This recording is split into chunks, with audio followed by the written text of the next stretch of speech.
Welcome back to M Hood Fishing, the sounds of the river in the morning just before sunrise. Yeah, you're right. One of my favorite spots. I have perfect conditions for fishing this morning. I've got overcast. I've got a calm river.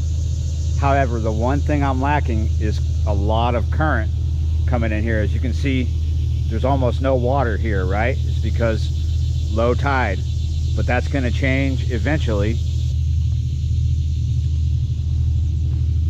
It's going to be a hot day later on. It's not too bad right now, low 80s.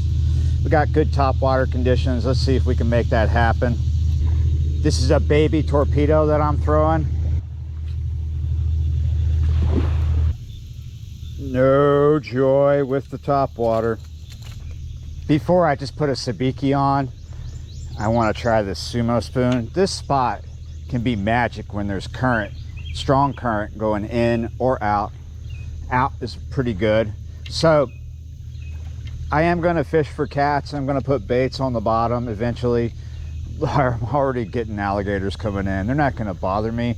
However, they are kind of putting the carte blanche down on the topwater activity because that attracts them like bees to honey, ants to sugar, or is it bears to honey, right? Like Winnie the Pooh. That's a good size alligator right there. So I'm using a 1/2 ounce for this sumo spoon, and with the sumo spoons you really just need to bring them in. I've got a leader of about 16 inches. That gives it a lot more wobble. I'm using a 1/2 ounce to be able to get out further.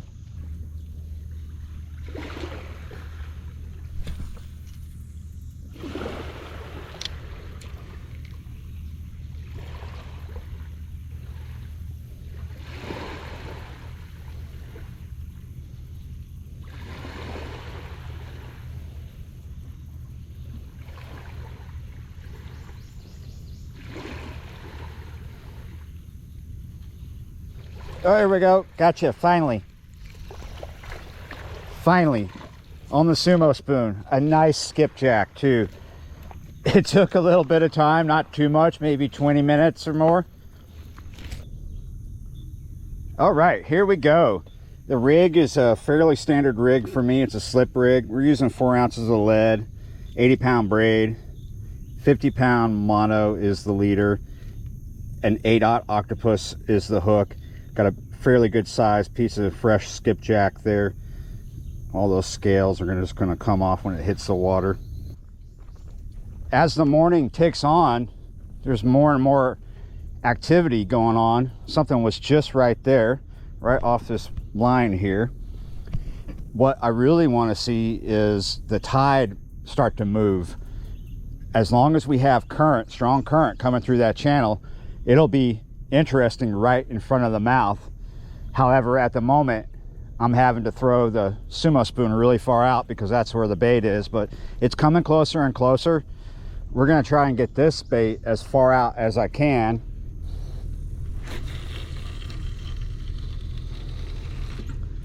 Okay, that's not bad. I'm not going to support this in a traditional manner. I am going to lay this right down, let it support on this hook that's on this tree.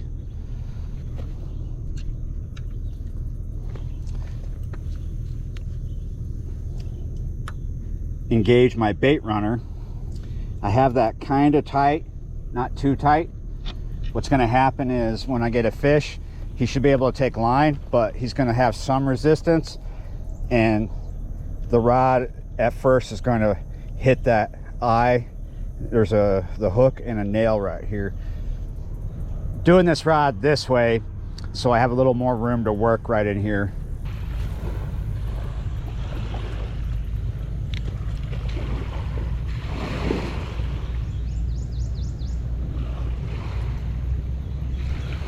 There we go. Whoa, oh no, shoot.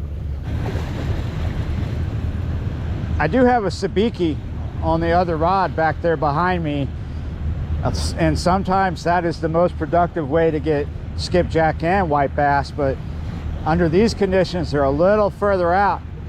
This 1/2 ounce with the sumo spoon is working good. We've got one good one in, we've lost a good one, and we're seeing a lot of them active out there. This sumo spoon is the pretty much the same looking thing that they're feeding off, which are little shad. Simulates them really, really well. We're telling you about this, talking this through right now because we're hoping to get a barge bite from that barge going over us, because he went right over our bait.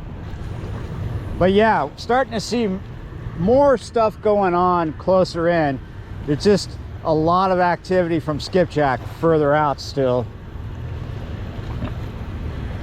I don't know if we're gonna get a barge bite from that. Oh, we're getting a bite. We are getting a barge bite from that. I was hoping we would. Just a little tap. We're gonna have to stay right in here. Maybe something will come of it. Oh.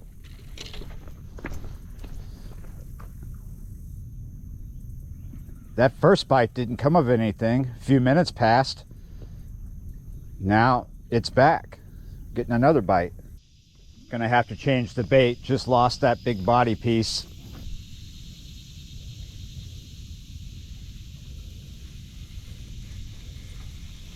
Here we go.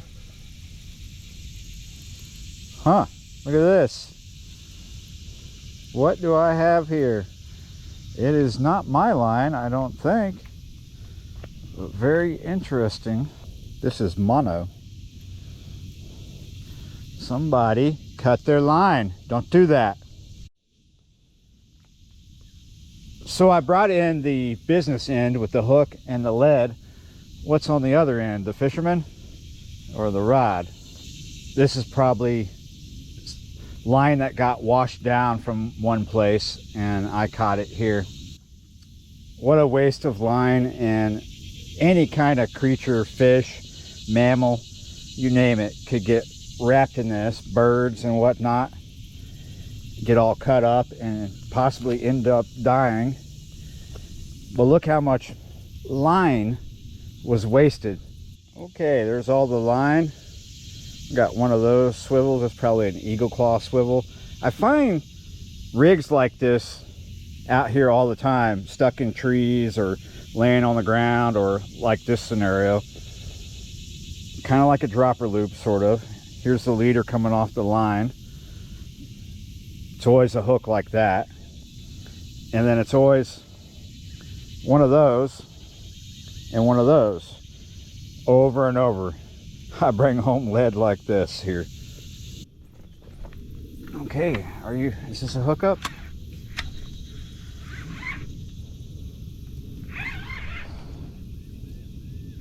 Oh, yes, you're still here? Yes, still here. This is that headpiece. Oh, are you gone? Oh no, come on. No, what happened?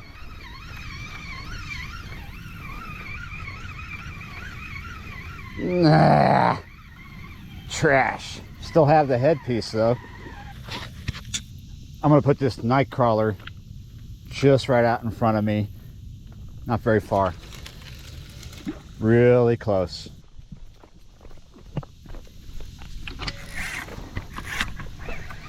Oh, just had a massive hit. It was either a gar. If there's no hook, then I will say shark, but I don't know. I just felt it come off. Like I got bit off. And I did get bit off. Look at that. May have been a shark. Dang it, I didn't bring the steel leader out today. We've already gone past 8 o'clock. I'm just gonna wait this session out at this spot. See if things change. If we start getting a lot of activity from skipjack, white bass. However, we are switching this nightcrawler line for a piece of gut pocket. We're going to hook it more than once because it is skipjack. And the gut pocket of skipjack comes off a lot easier than other gut pockets. left and right, my big baits are getting hit like this. We're just gonna watch. If it starts to go really serious, then we'll try. We've had this happen over and over. I just put that gut pocket out, turned around, and saw this. I've got my bait runner engaged. We've had one hardcore bite. That was the shark or the gar that bit us off.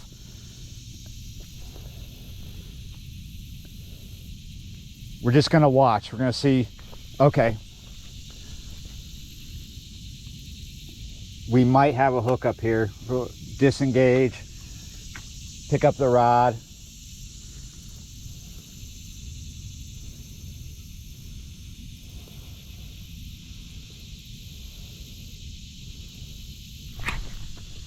Got something. I waited for him to hit it again. Octopus hooks, you can set them. Not like circle hooks. You can't set a circle hook. You try to set a circle hook, you're gonna take it away from the fish.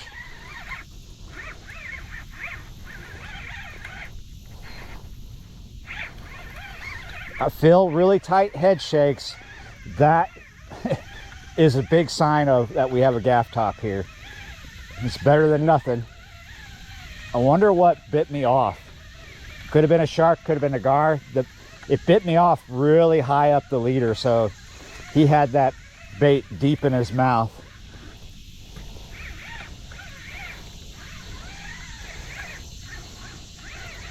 And I am correct, it is a gaff top, a good size one too at that. This means my river is salty. Doesn't necessarily mean that I'm gonna be catching redfish right now up here. Maybe later I will. But what it means is I could go downriver like Fort Jackson or somewhere and catch redfish, and maybe later catch trout. Yeah, you're right, because my river is getting salty.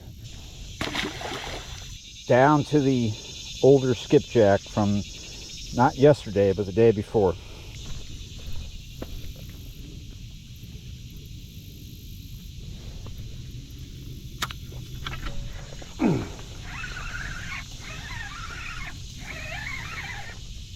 We are hooked up again. Tight head shakes. I know what that means.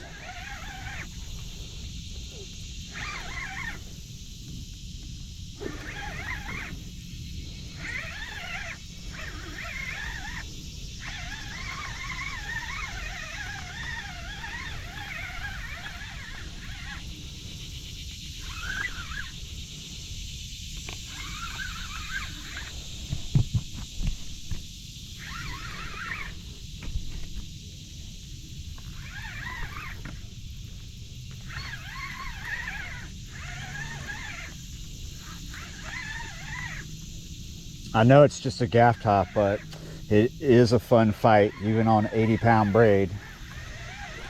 And it's not even a big one. Smaller than my first one this morning. Hooked him in the bottom, on the outside of the mouth.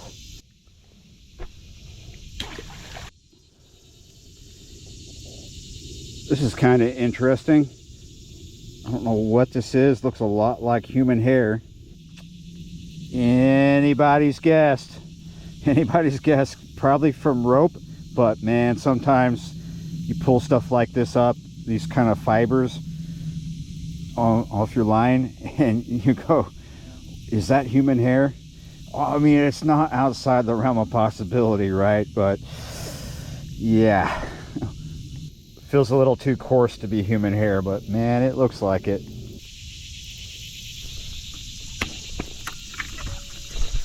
Okay.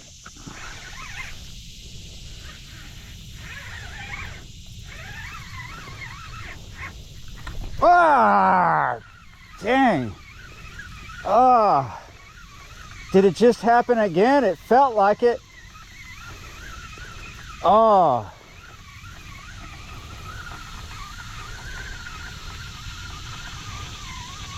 And what am I talking about?